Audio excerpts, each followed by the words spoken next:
What is going on, everybody? We are back once again with another edition of Wrestling Republic's daily broadcast. It is Saturday, February the 15th.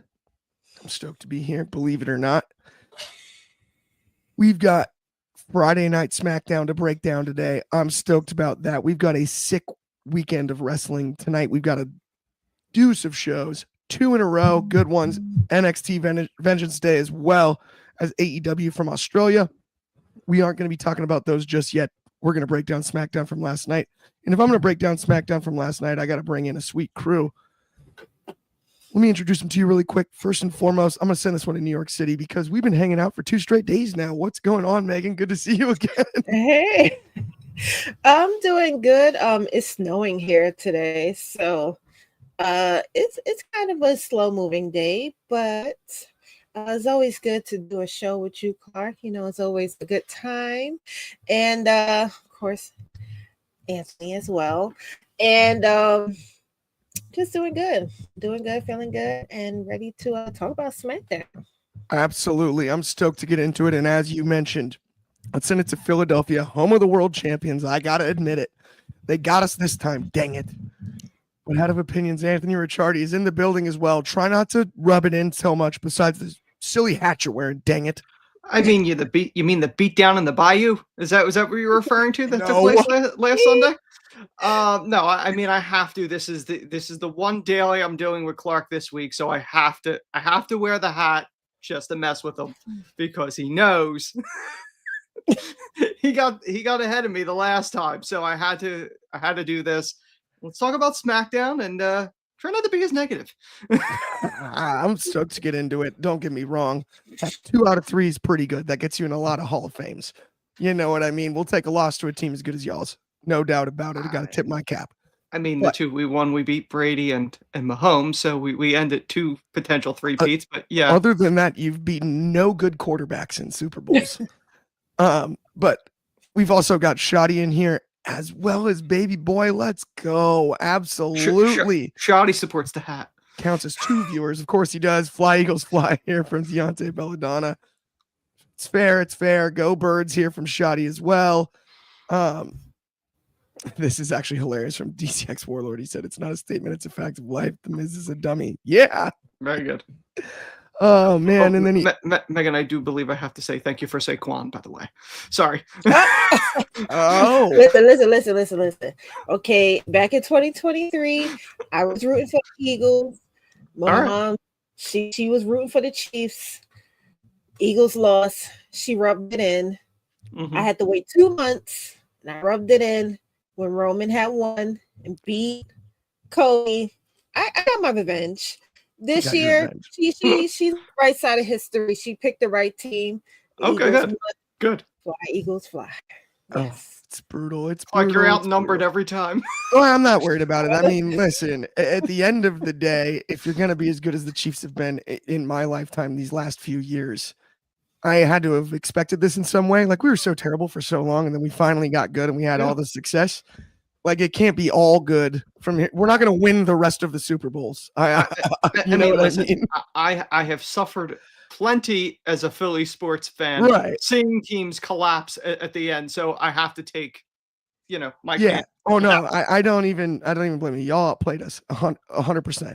There's no doubt about that. Let's talk about, speaking of playing. Mm-hmm. We had a decision made post Rumble victory. Queen Charlotte Flair chooses Tiffy time. Was this interesting?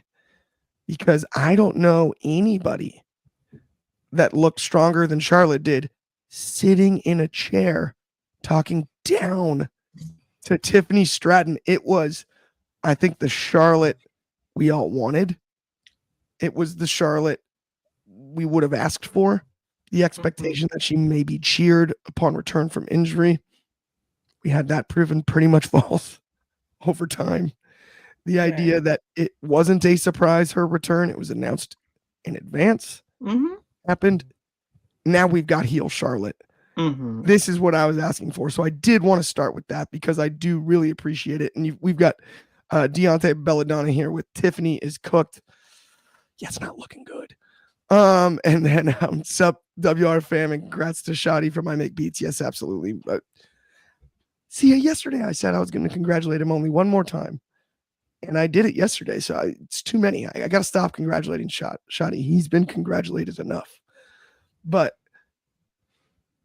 either way, it's Tiffany, it's Charlotte. What were your thoughts on the execution of it, Megan?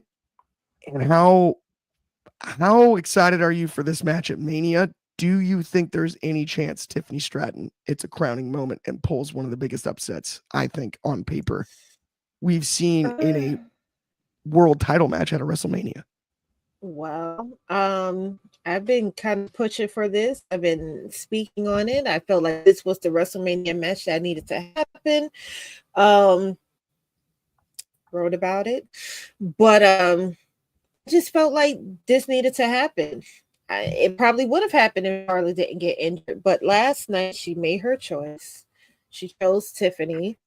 For whatever reason, she didn't want to go up against Rhea again. I know they have 1-1, so they both won. They both beat each other one time, and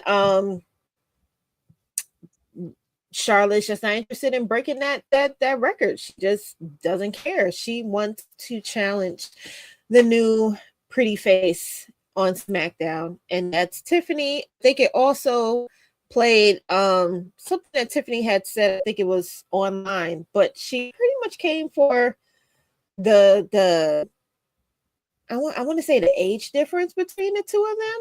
Yeah. So as a woman of a certain age as Charlotte, I felt that. I understood why Charlotte ultimately chose Tiffany. And as for WrestleMania, I feel like there's going to be a passing of the torch in a way. For that to happen, Tiffany will have to win, but I'm not sure if she will. So I'm kind of on the fence behind it. But if you ask me who I want to win, I want the Queen to win. I want Charlotte to I want Charlotte to spank Tiffany's butt on the grandest stage of them all. Take the title, send Miss Tiffy packing, and continue her reign on SmackDown as the Queen of SmackDown. Absolutely. I love that. And we've got some comments here. We've got Todd Lee said Tiffy's going to put on a show, and I won't be surprised if she wins. And then Deontay Belladonna is saying, just like she beat Asuka at WrestleMania 34, in regards to Charlotte is about to beat Tiffany in the most embarrassing way possible, more embarrassing than what Kenny did when he beat Ospreay. Okay. So this is interesting because, Megan, you did bring up a very good point about Rhea Ripley being the other choice. And it's 1-1 with those two, and the age difference between Charlotte and Tiffy. I think they made the right decision here because the real story to tell for the rubber match with Charlotte and Rhea needs more time than we have left till Mania right now. Because the real story is, if you go back and watch, it's in a number of different WWE documentaries, no matter which platform it's on. If you're in the US, probably Peacock. If you're in the UK, it's going to be over on Netflix. But where Rhea specifically talks about dyeing her hair to avoid the Charlotte comparisons. And the comparisons, that story we don't have time to tell between now and Mania. And that's why I think the age gap, and it's the veteran that knows exactly what they're doing against the athletic upstart. That is, but even Tiffany, really briefly, even Tiffany kind of like threw it out there that she has to win the Royal Rumble because she's tired of being compared as the next Charlotte Flair. She doesn't want to be the next Charlotte Flair. She wants to be the first Tiffany Stratton, and there might be enough time to build, that into a solid story between them two.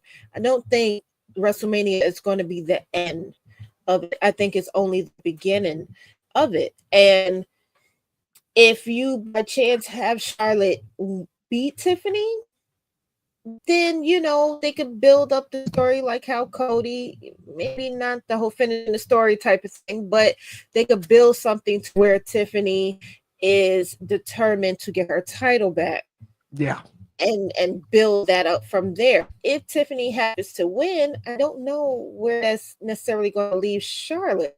Tiffany should get her moment in the sun, but where would that leave Charlotte as coming back from a possible career-ending injury, winning the Royal Rumble just to lose WrestleMania? That's an interesting point too, because if she takes this loss, then you can't really take her off TV to push it beyond that. Right? Like, you can't do that again because she just has now returned from injury. So would she just inserted back into the main event scene once again? That is a difficult equation to solve. Anthony, though, I do want to get your thoughts on this one when it comes to Charlotte choosing Tiffy, your thoughts on the execution last night, the match itself, and then all the things that we just discussed, basically. Yeah, I think they're going to hold off with the Rhea match, the rubber match, until Charlotte is one away from breaking the all-time most world title reigns, because then you can make the argument of going, okay, there's the rubber match. Also, you are in the way of me making history. The title that my father had that I will now have as the most world title reigns. I'm assuming that's the direction they're going to go at a future WrestleMania, because she's, I think, 2 away from him, 3 from breaking it, possibly 4 if Cena gets a 17, whatever. But as far as Tiffany goes, I think it was obvious that she was choosing Tiffany. I think it was, of the uncertainty of WrestleMania matches, that was the one that I think we all pretty much knew that was going to be the one. They made a mistake last week trying to have Tiffany out heel Charlotte. You're not doing that. And it fell flat. Tiffany should have been the face in this scenario. They corrected it last night. As far as Tiffany's chances, I will go back to someone's former entrance music. She's got no chance in hell of beating her. But I do think Charlotte will make Tiffany look strong. Will Tiffany eventually get a win over Charlotte down the road? Probably. It ain't happening at 41. But the segment itself, I loved it. Charlotte went down there, the confident queen, got the chair.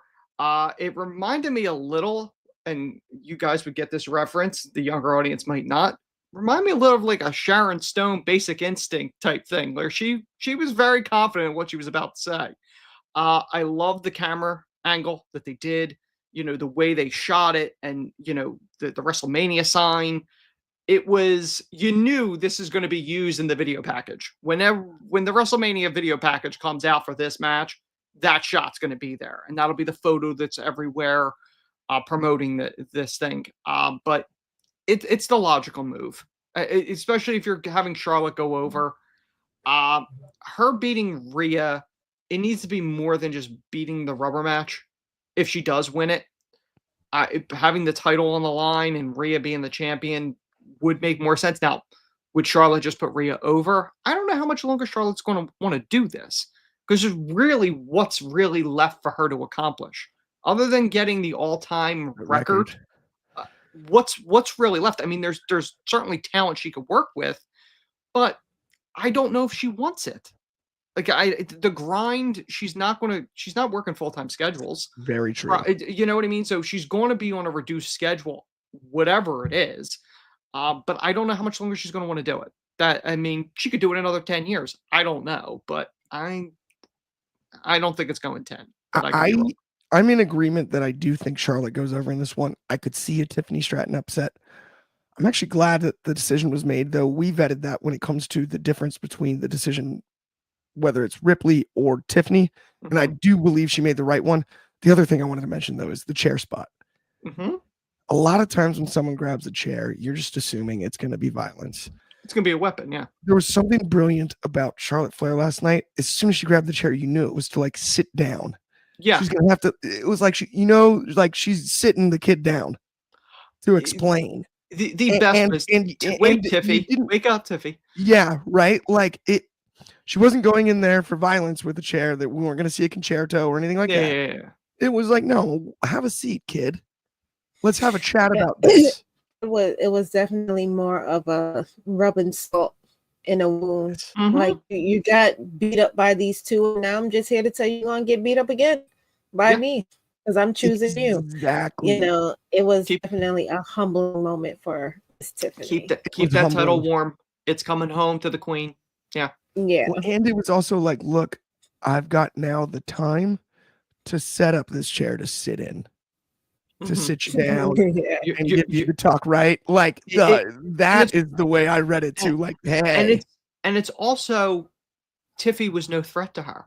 Like, that's yes, confidence. I'm not where you're worried like, about you now. I'm sitting here. I'm in a prone position. You could take me out while I'm sitting in the chair. Did not, it was done perfectly.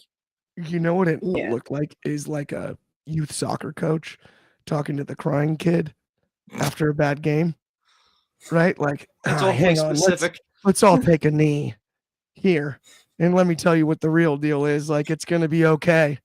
It's just one game, but the next one's gonna be tougher. That was where I It's really loved it. It's very Yeah. much, you think you have made it, but I am the elder statesman. I Yeah. am telling you, you ain't it. You're looking at it. And it's very much, it falls in line with the Ric Flair thing. To be the man, you got to beat the man. And she's embodying that whole thing of like, you want to call yourself the best? You got to beat the best. Yeah. Watch this for sure, but let's keep it rolling on today's show, by the way. Mhm. Let's talk about LA Knight and being the Yeah. number one contender. Yeah. Okay. I love LA Knight. He tickles me every time. There was some funk at the Rumble, and his name got thrown around a lot on the sheets that we don't talk about. Trying to get his stuff in, allegedly. I'm so happy that it hasn't negatively impacted him on television since. No. That tickles me. I Mhm. wanted to get that out before we start this segment, because that is a hard place to work from. Like, it was his fault all of a sudden, right? And anything can happen in there. This is a physical endeavor where, you might be in the wrong place. Your intentions might have been in the right place. And I'm really happy that this wasn't like okay, no, this guy's no good burial type situation. We're in a better one. Anthony, what were your thoughts on all of it? LA Knight and everything involved with him being the new number one contender. It's very difficult in wrestling to be labeled or blacklisted.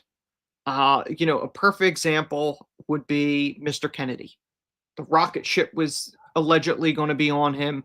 He got a reputation in the ring, whether it was dangerous or he wasn't reliable. If you look back, his career never really recovered from it. So for LA Knight, WWE's smart enough to try to capitalize on that, which they did last week. Do I think they should continue on with that and go with him and Drew at Mania? Yeah, I do. I still think that I have way more interest in that than I do, let's say, Damian Priest and Drew McIntyre. I know that's what the dirt sheets are alleging. Oh, that's the match. Personally, I think WWE's working the dirt sheets, and I don't think they truly know what the card is. But I think that's the money match. Even if it was the plan, pivot. LA Knight against Shinsuke, I get the logic behind it. Obviously, LA Knight's trying to get his belt back off of Shinsuke. Personally, I would keep it on him. And I think you have an opening there where Drew could cost LA Knight, and that sets up your Mania match. And that's where I think would be the logical move, because I think Shin benefits more from having that title than LA Knight does. Because, LA Knight had the reign and it really didn't do anything. And I know people go, oh, what's the booking? At the same point, like, he wasn't really doing anything himself, regardless of booking. But in that ring, there was nothing there that I'm going, you need to keep the belt on him.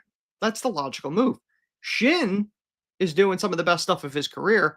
I think he benefits more with the title than he does without it. And this is one thing that I agree with a lot of what you said there, but the number one thing I agree with is LA Knight does his finest promo work from a position where he has someone to work opposite of. Yeah. Drew McIntyre is the perfect perfect because he's serious. He's very serious, and that's where LA Knight can get in his jabs. He can get in. He can use his cleverness, his creativity to create a better promo. Yeah. The Shin rivalry has been solid.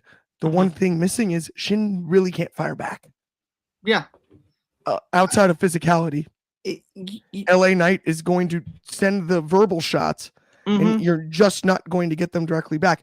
You can get that back and forth with Drew and LA Knight.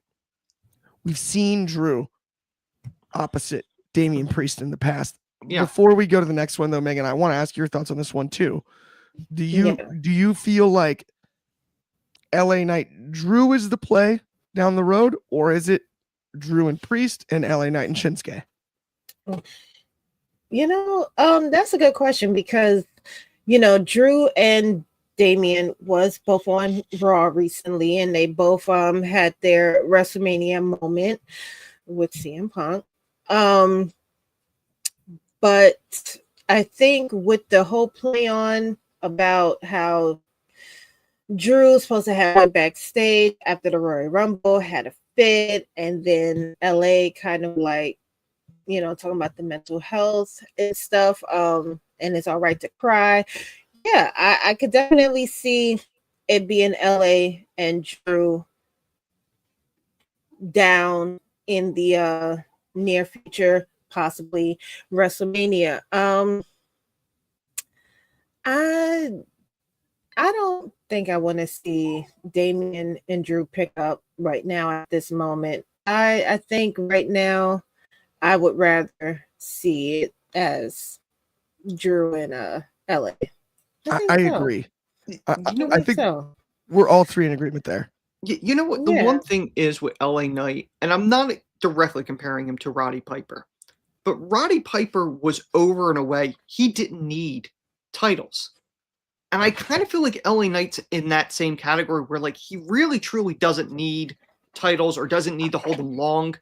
If you put him in there with the right opponent, like we talked about Drew, he can make money regardless. The title is not needed. Absolutely. Let's keep it rolling here today, though. Let me pay some bills really quick. Let's talk about Etsy. If you haven't checked it out yet, please go download this app. It's early access. This is going to be just an absolute media juggernaut. If you love wrestling content, we've got tons of it. Head over to the App Store or the Google Play Store. It doesn't matter what type of phone you got. It doesn't matter what you're operating from. You can download it, then head to the upcoming streams section. There will be one tomorrow. It's either going to be at noon Eastern or 1 Eastern, which of course would be either 9 or 10 Pacific time.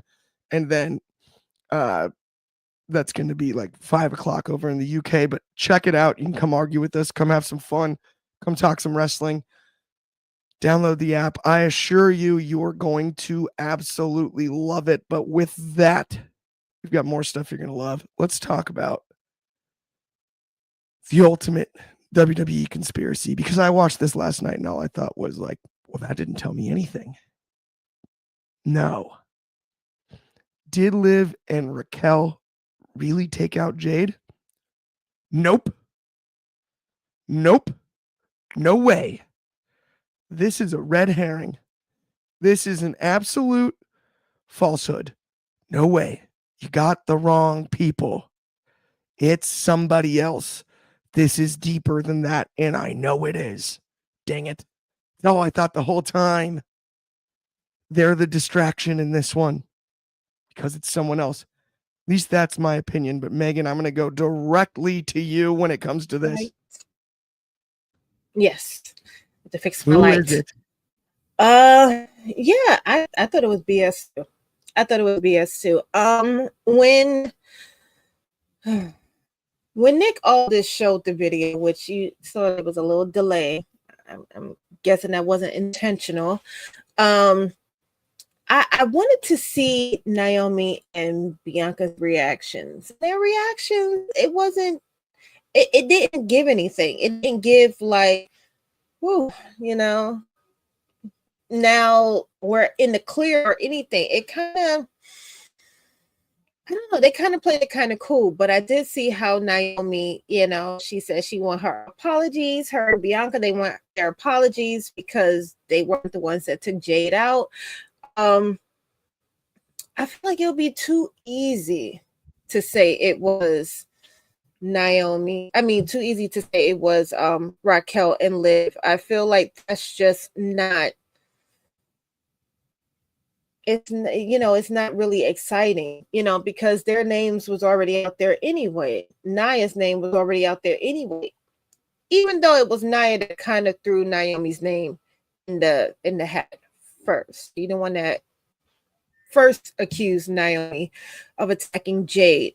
There is a comment that I saw that popped up, which definitely I've been thinking, what if Jade did it herself? What if Jade attacked herself?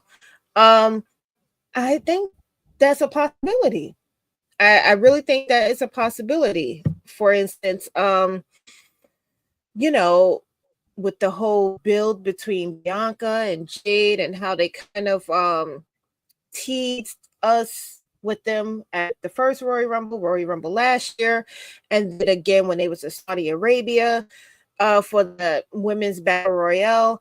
They keep teasing that there is going to be a big fight between these two, and it was hard to see that as a possibility if they are both tag team champions with each other. Now, if Jade has somehow attacked herself in a sense of, I don't want to play second fiddle to Bianca, the EST of WWE, I want a singles title. The only way I can do this is to get out of this. Probably would have made sense in the very beginning. The fact that Bianca kind of took herself out of the what was it? The elimination match for the United States Women's Championship, to see what happened with Jade. She kind of took herself out of the running for that singles title. Maybe at some point Jade thought that Bianca was going to relinquish those titles, and in fact she did, and she put the belt back on Naomi. So there I do feel like there might have been some sort of play between Bianca and Jade where egos have, somehow they bumped heads, and Jade is trying to, get herself, underneath being Bianca's tag team partner, because that's technically what she was, Bianca's tag team partner. I agree with you on so much here, and I agree with you. It's not Liv and Raquel. There's no debate about that. I think it's not them at all. Naomi is still a suspect, and I get that that's like the logical one. But I have to give credit where credit is due, because Anthony Ricciardi presented a scenario to me last night. And I'm going to just steal it from him, even though he's on this show, and say it anyway. You know who looked the most nervous in that conversation last night? Because it wasn't Naomi. It was Bianca. Yeah. It was Bianca that looked the most nervous. And what if she just was scheming? And with the Street Profits potentially turning heel. Yes. What if? That's what I said. It was Bianca all along. I'm going to give you the time to talk about it really quick, only because we're a little short on it. But Anthony, it was one of the best ideas I've heard in a long time. Yeah, I think it's Bianca. I think everyone expected when they put them together of going, oh, Jade will be the one to turn heel. And I think they're doing the opposite of that. They're doing Bianca. The interesting thing is, did Bianca take her out herself? Or is it possibly her and Naomi took her out and they're going to give Jade, perhaps this might not be a bad idea if Jade gets a tag partner, and it could be somebody from Naomi's past, possibly Jordan Grace would be a logical move if you wanted to go that route. But I do think it's Bianca. I do want to point out that she did have that little bit of, I think it was her. There was a little bit of jealousy when Jordan was in there and Naomi and Jordan had a moment. So that's why I'm really thinking it's Bianca. It could be a jealousy thing that you're getting all the big praise. Meanwhile, I've been here establishing the EST and Jay's getting all the pomp and circumstance. It could be that. So I am very interested to see where they go with it, but I do think it's Bianca. I don't know when they're going to reveal it, but it could be a Mania match. Depends on what Jade's health is in the situation, but I definitely think it's coming. It's just a matter of when at this point. And she also laughed when Nick Aldis showed the footage. She laughed as if, you think it's those two. Like it was too obvious.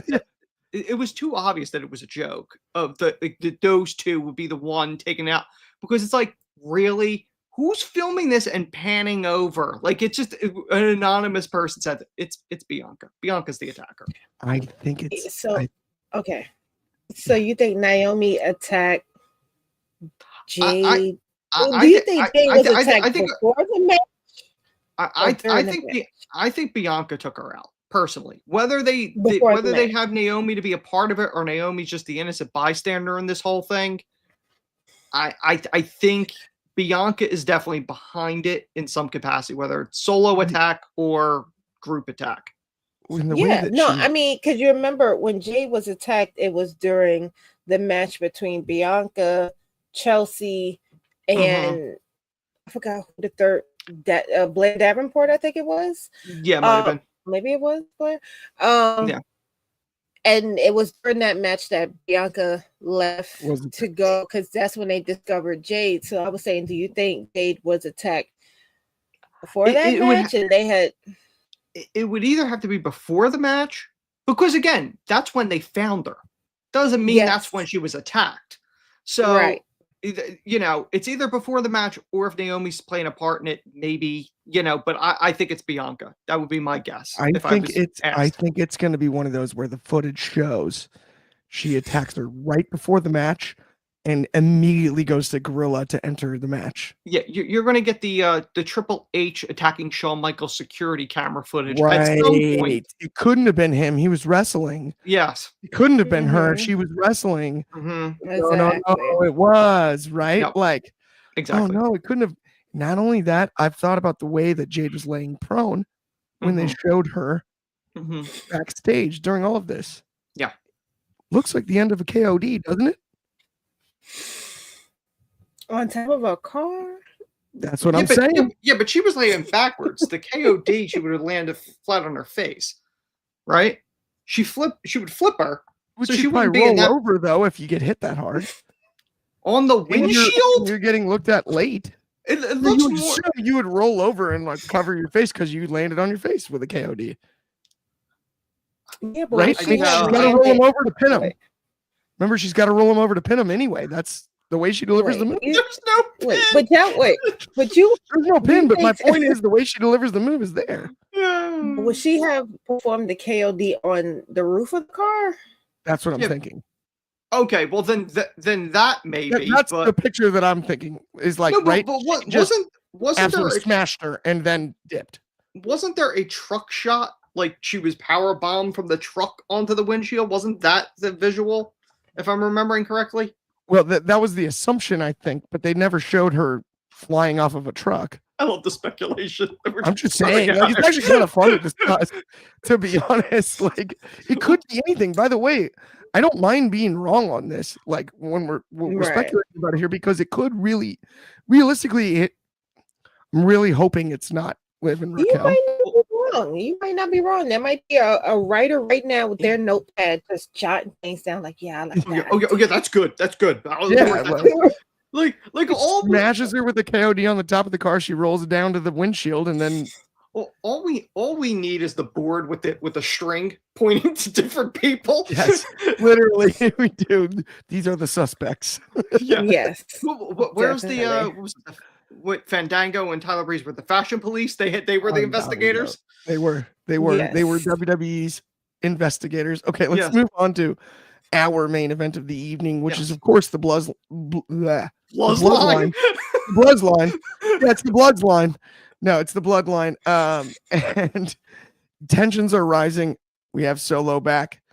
We've got some arguments. We've got all kinds of stuff going on.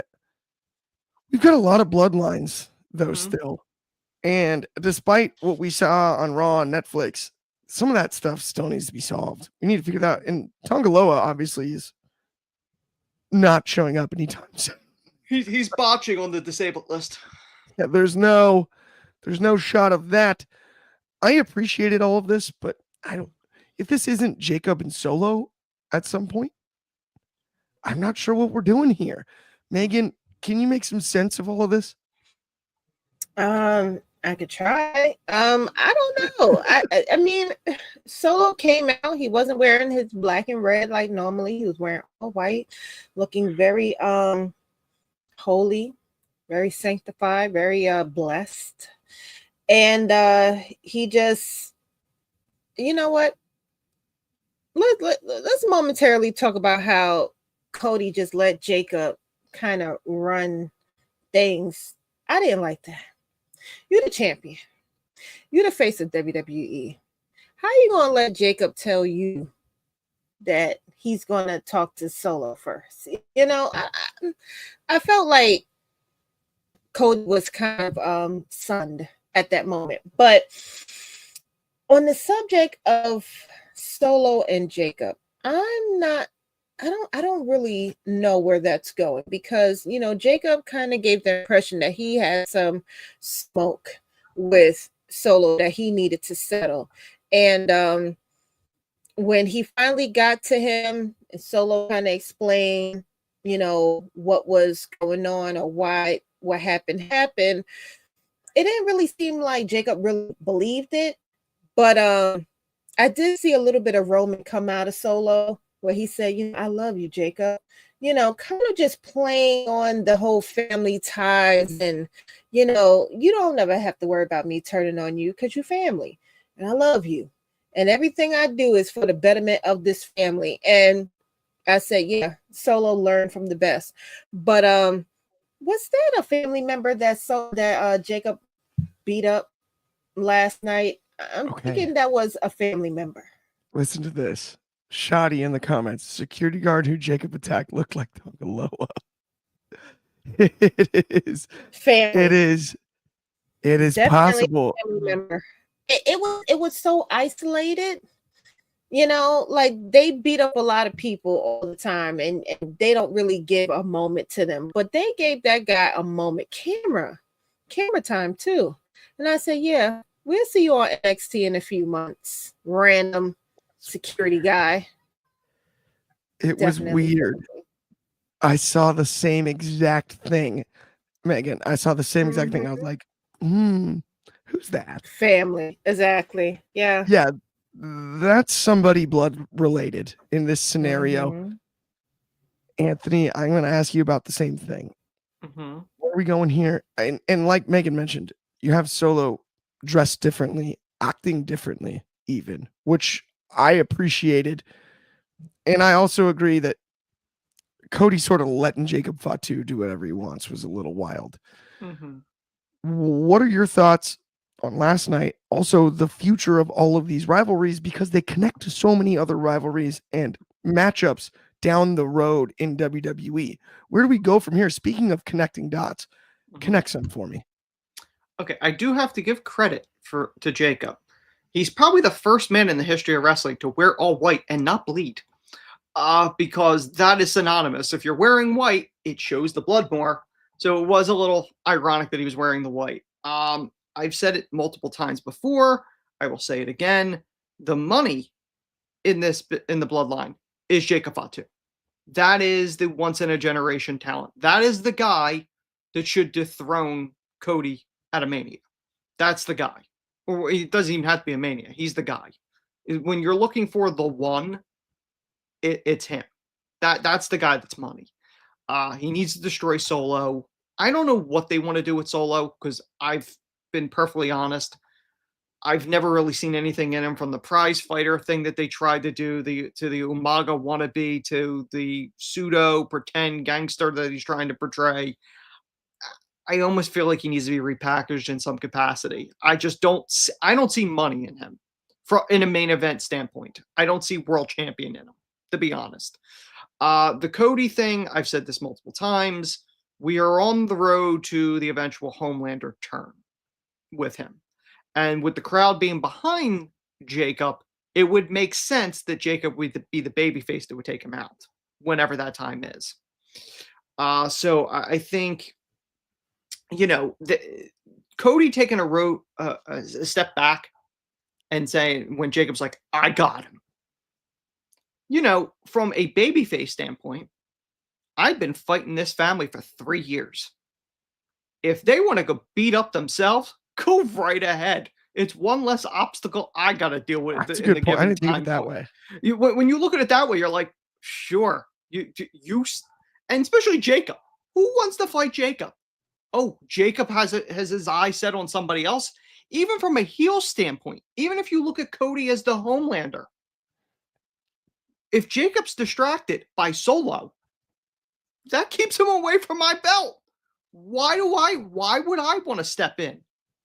Why would you want to get in the middle of that and take the eye off of Solo? Go ahead, beat him up. Beat up the guy that has the win-loss record that's horrible, that had multiple world title shots. Beat him up. Keep away from me.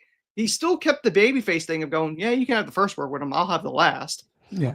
Which was kind of gutsy, because if you really pissed Jacob off, he could have snapped. It was kind of a gutsy thing to say. I kind of would have just went, all right, you have fun with that. I'll be over here with my title. And when you look at it, Cody's kind of gotten away from like all the people that have challenged him. Owens' target was Cody. Now Owens is distracted by Sammy. So like, it's the safe spot to be right now. You're the world champion. You're almost to the 1 year mark of being champion. One of the longest ones other than Roman. Like you're approaching that year mark. So it's a smart thing for self-preservation of going, go ahead, fight each other. I don't care. Just so either as a babyface or as a heel, it's a smart move. Why would you want Jacob Fatu chasing you?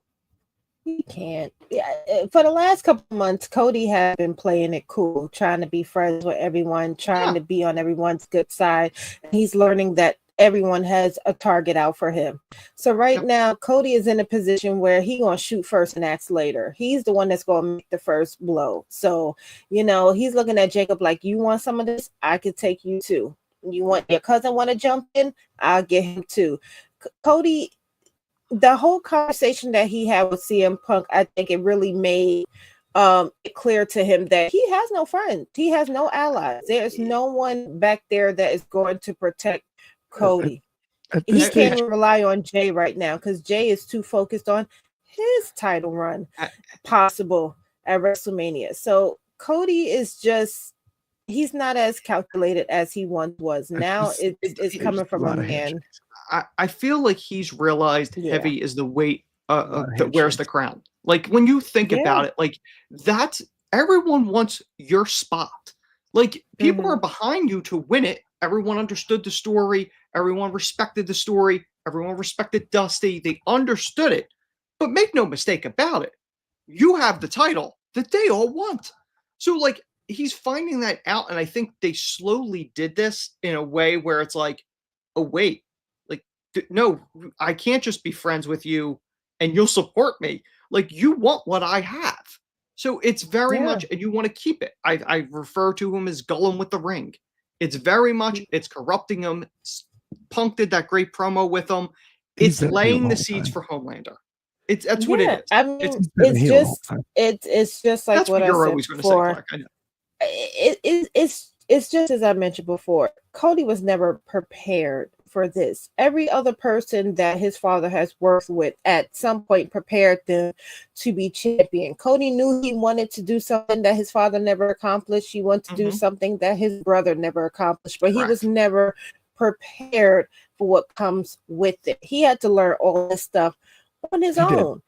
And now that he is learning it on his own, I do think that, and kind of like what Clark said, there's always been this bad guy underneath the surface, but he felt, if I am going to do this, I have to be like my father. I have to be the one that kiss babies, shake hands, smile all the time, be happy, travel from state to state, country to country, never complain, I have to be that guy.